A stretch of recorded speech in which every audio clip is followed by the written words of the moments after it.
Welcome back to the Reading and Writing Podcast. My guest today is New York Times bestselling writer Mary Alice Monroe. Her latest novel is a middle grade novel, Search for Treasure, the sequel to her novel, The Islanders. Monroe is the New York Times bestselling author of 27 books, including the bestselling The Beach House series. Monroe also writes children's picture books and middle grade fiction, as I just mentioned. She is a member of the South Carolina Academy of Authors Hall of Fame, and her books have received numerous awards, including the South Carolina Center for the Book Award for Writing, the South Carolina Award for Literary Excellence, the Southwest Florida Author of Distinction Award, the International Book Award for Green Fiction, and her novel, A Low Country Christmas, won the prestigious Southern Prize for Fiction. Mary Alice, welcome to the podcast. Well, thank you. I listened to all that and I'm going, really? Wow. Every book is a challenge. Every book starts fresh. That's good. We can talk about that. Well, if someone listening hasn't yet heard about your new novel, Search for Treasure, how would you describe the novel, which is, as I mentioned, a middle grade novel? It's a second book in a series, and it was a series I was asked to write to bring kids out into the wild to help them feel connected to nature, which is what I do with my adult novels. It was an instant yes. I love this age group. So I would say this is a story about three children on a very remote barrier island, Deweese Island, near where I live. And these children didn't intend to spend their summers there. They didn't know that they would fall in love, but through adventures and through being stuck with no one else but each other and this place, they really do learn how beautiful and exciting the wild is. And they learn the names of what's in their own backyard, and they're no longer afraid. And they build the best friendships as a result. That's great. Well, I wanted to go back for a moment, and I'm curious about what was your initial writing journey that led you to write and eventually get your debut novel published? I find there are two kinds of authors. There are those that always knew they wanted to write and those who come on it late in life. And I'm one of the former. Ever since I can remember, I had stories to tell. I wrote my first book when I was 8, and I did have an animal, Willie the Wishful Whale. I remember my third grade teacher saying, Mary Alice, did you ever think about being a writer when you grew up? And the reason that was significant was, number one, the mentorship of teachers is so important. But number two is I didn't know there was a job. You mean I can be that when I grow up? It's what I always wanted to do. So I had a name for it. I wrote all my life. I'm one of 10 kids, and we were always putting on shows and plays and circuses and whatever. And some of them can draw and some can write the music. We were a creative bunch. It was 10 of us, as I said. But it wasn't until, I wrote nonfiction for years. Mm-hmm. I was write for hire. I taught English as a second language. I studied languages. That's what my degrees are in. I always loved communication, but it wasn't until I was put to bed. I was in my 30s, and I was put to bed with my pregnancy. Mm. And my husband, who's a psychiatrist, said, Mary Alice, for as long as I've known you, you've wanted to write a book, but you always said you never had the time. I was teaching. Now you have the time. So he gave me a yellow legal pad and a pen and said, write that book. So I was in bed for 3 months, and I started my first novel. And when I finished it, I like to say I gave birth to a baby and a book. And it kind of goes to show you don't need the fancy office. You don't need a big new hot computer. I had a yellow legal pad and a pencil. So I joined a writer's group. And I learned not just about, improving my writing and communicating with other writers, which is important and necessary, but I learned how to get an agent. I learned how to publish. This was pre-internet. Mm-hmm. I'm that kind of old. This was all word of mouth.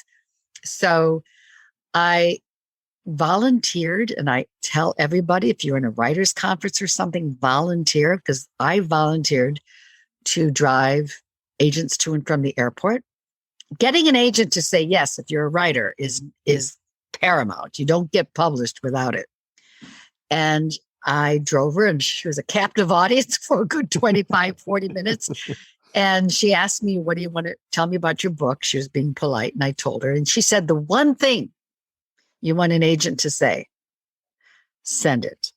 That's all you wanted to say, send it. It's getting him to look at it is half the battle. She read it, and she became my agent. And that book was sold. And ever since then, I never looked back. I mean, it was sold for a little bit of money, but I kept going. I paid my dues. And it was when I moved here to the Southeast, the Isle of Palms permanently. We had come for years. And I joined the turtle team to be a monitor of nests. And my instinct said, there's something I want to do. I want my books to educate my readers. I had written 5 books by then, and not big sellers, mid-list books. Right. And I knew that I could create a world that I wanted to bring people from Chicago, here to Isle of Palms, and get to know this species. And because not many people knew about sea turtles, this was 20 years ago.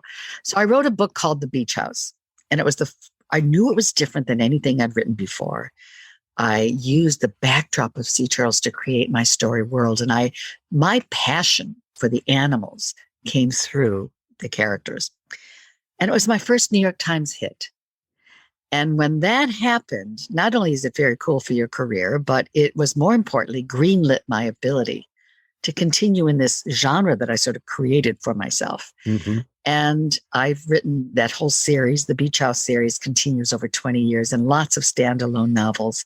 And here I am, all these years later, 25 years in the business. And the publishers from Imprint asked me if I would write for the middle grade series and do what I did to kids, what I did for adults, bring them to my wild world. And that was last summer. It came out, The Islanders. And this summer is its sequel, Search for Treasure. And it really does succeed, I believe. And not so much a species, but bringing kids to a place where they can unplug and get to the wild. And I think that journey started 20 years ago with the Beach House all the way to today.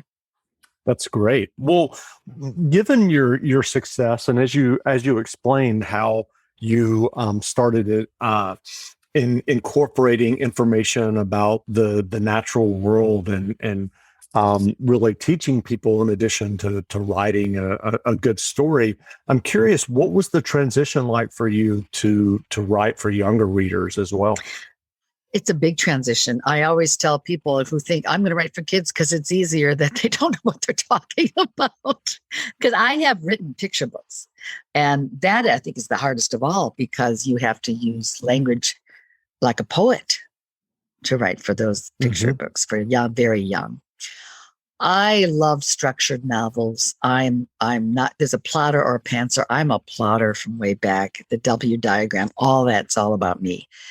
So when I approached it in an academic way. I knew I wanted to write for this age group. I had a voice for it because the book that won the Southern Prize for Fiction had a 10-year-old boy, and it just poured out of me. So it was an easy yes, but I'm not naive. I knew I had stuff to learn. So I must have read 24 minimum middle grade books, both current, because they're different, what's out there now, who's my audience, as well as the classics that I loved. Why are they classics? What are the universals? I broke down the books, and then I found where I fit, where my voice landed. And I really looked at those books long and hard. And when I wrote the first draft, I went to my grandson. I was by now a grandmother, and I was writing it for him. He was 10. I had to pay him to read the book. Oh, yes, I had to pay him. We were on vacation together. And he came back and he said, Mambo, that's what he calls me, Mambo. He said, I don't know, it was okay. It was kind of slow.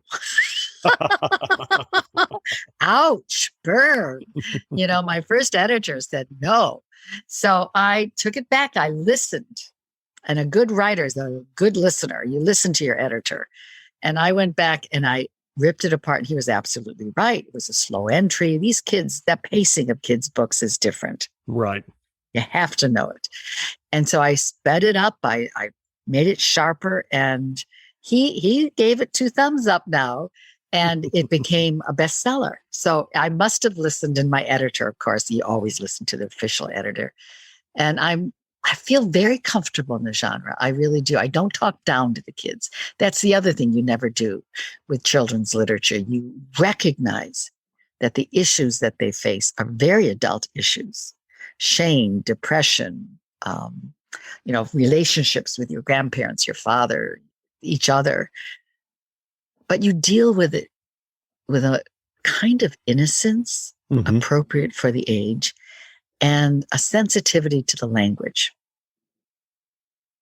It's very different. Do That's your great. homework if you're interested. Well, I should add that these are, you're working with a collaborator on these middle grade novels. How is that process different for you when you're working on a novel solo? It's very different. It's the first and so far only time I've worked with a collaborator. I like it, but it has to be for the right reason. I knew when I started this middle grade series that I was under a time crunch, number one, because I'm also writing adult novels. Hmm. And it was a risk. Not that I didn't feel I couldn't do it, but I wanted to share the responsibility, and I wanted to get her voice. I knew Angela May. She was my assistant for 10 years, but Hmm. she also has a history in journalism, and she's an award-winning TV personality in Charleston. But more importantly, she had 2 middle grade kids, and her husband was a middle grade principal. She had her fingertips on the beat. So I wanted to write with her to keep myself, and knowing that I needed to have this ear for that age group.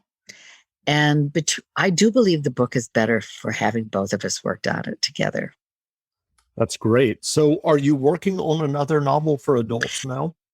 I am. I'm writing a novel set against some natural phenomenon. This is the Ace Basin, which is a huge uh, conservation collection of land, mostly by landowners, the old plantation homes. 360,000 acres are in conservation between Charleston and Beaufort in the most beautiful natural estuarine park. And it's a triumph of what we can do as families, as individuals, to protect habitat, which is really the critical question right now: how to preserve habitat. And even Deweese Island, where the story takes place, the middle grade story, that is a small barrier island. It's private. People can live on it, but it's a private island. It's a nature sanctuary. It's a wildlife sanctuary. Everything's number one concern is the animals that live there. So you see how special it is that everywhere you turn, there's something. Oh, look over there. There's a bald eagle's nest, and sunning along the bank is an alligator, and you have wildlife everywhere. That's a treasure, and one that I want our children to appreciate and to recognize when they see it, and hopefully protect it when they get older. That's great. Well, what writing advice would you offer for those who are working on their own stories or novels? I always give the same advice because it's classic. Young writers tend to, before they let anyone read it, tend to make sure the first 3 chapters are just perfect. I say don't waste your time. You don't know you can finish a book until you write the beginning, the middle, and the end. And as Anne Lamott said, there's that shitty first draft. Hmm. You don't know what the story's truly about until you finish that first draft. Let your guts come out. What are you writing? What are you trying to say? After you finish that first draft, you bring out the tool belt. That's when you use your craft to edit, to watch your pacing, to change your plot where necessary. Use your craft at the second, third, fourth, fifth drafts. The second thing is when you get it to be pretty clean, read it aloud and let your inner ear be your editor. That's your best editor for dialogue. Then you're ready to send it out. That's great. Well, I know that you also started a web show and a podcast, Friends and Fiction. Can you tell us about Yes, that? we started that. Me and Mary Kay Andrews and Patty Henry were friends, and we all had books coming out in late spring, early summer. And we were worried because our tours were canceled, and we were also very concerned about the booksellers, the independent booksellers, whose livelihood depended on us coming, because today booksellers depend on the independents, especially on the writers coming in and speaking and selling books at the events. So we didn't know what a Zoom was. We really didn't. And we started on Mary Kay's Facebook page. And I knew two other authors who were young, up-and-coming authors I really liked, Christy Woodson Harvey and Kristen Harmel. And I introduced them to the other two. And I said, we're all in the same boat. Let's just give it a whirl. We started on Facebook. And the idea was we wanted to let people know our books were out, but also to give readers an opportunity to engage with us and talk about books. And we directed their attention to independent booksellers. We started with just our books, and it was hysterical. My God, we were limping through this Facebook Live, but we made it. And then we got a little bit better. We hired a company that would help us sharpen our tools and make better productions. And we started inviting all these famous authors. And I remember the funniest one of our first was Kristen Hanna, who I adore. And she could not get her voice to sound, like sort of a common problem, right? Yeah. So we had her on the Zoom on Facebook Live with a phone that she talked to us with, using her phone for audio, because that's how bad we were. They're quite polished now. And after the pandemic, I was so involved. We were inviting major authors come on the show, friends in fiction. I knew that for me, I spent so much time with going out in the wild, and I just wanted a quieter lifestyle. And I started this middle grade series. I knew that the pandemic was over, and so was my time on Friends in Fiction. I enjoyed every minute of it. So I left the show. It's still continuing, and I come on with my new books. So new authors are still coming on to the show. I highly recommend it. I loved it, but I needed more time. I needed more quiet and more focus. So I had a wonderful run. Sure. Well, what novels have you read recently that you enjoyed? Okay, let's see. An adult novel. It's really interesting. I saw the Pachinko coming out on Apple Plus, the big production, and I had heard about the book, and I studied Asian culture, so I really picked up Pachinko, and I absolutely loved it. I thought I knew Korean history, and I didn't. And the TV series complements it so well, and they have the translations both in Japanese and Korean with the English. And it really adds to the whole story. You hear the language, you hear the history. So I think Pachinko for sure. And then for kids, I love to encourage people to read books that against nature. In my books, I want the kids to read it and get outside. So I found an author who won the Southern Prize for Fiction called Smack Dab in the Middle of Maybe. And the author is Joe Hackle, and Hackl. And the reason I loved it is she brings kids to the wild, and the awe and wonder of nature is very much alive in her work. That sounds great. Well, where can people find you online if they'd like to learn more about you and your novels and more about the novel that we've been talking about, Search for Treasure? Thank you. MaryAliceMonroe.com. I do talk a lot about writing on my website, and sometimes I do retreats, and I like to think I'm a really good teacher. So if I ever do a retreat, I hope you come. They're far and few between. But if you read my books, there's a lot of information, and especially the kids' books. On the children's page, you'll have videos of Deweese and Big Al, the alligators, and all the animals we talk about. So your kids will read the book and be curious that, are these things real? Go to the website, and you'll see all the videos and pictures. That's great. Well, again, we've been speaking with New York Times bestselling writer Mary Alice Monroe. Her latest novel is a middle grade novel, Search for Treasure, the sequel to her novel, The Islanders. And the novel is available now, so go buy a copy. And Mary Alice, thanks for doing this interview. Thank you. I really enjoyed it. And good luck to all the writers out there. Wonderful. Thanks a lot. Bye.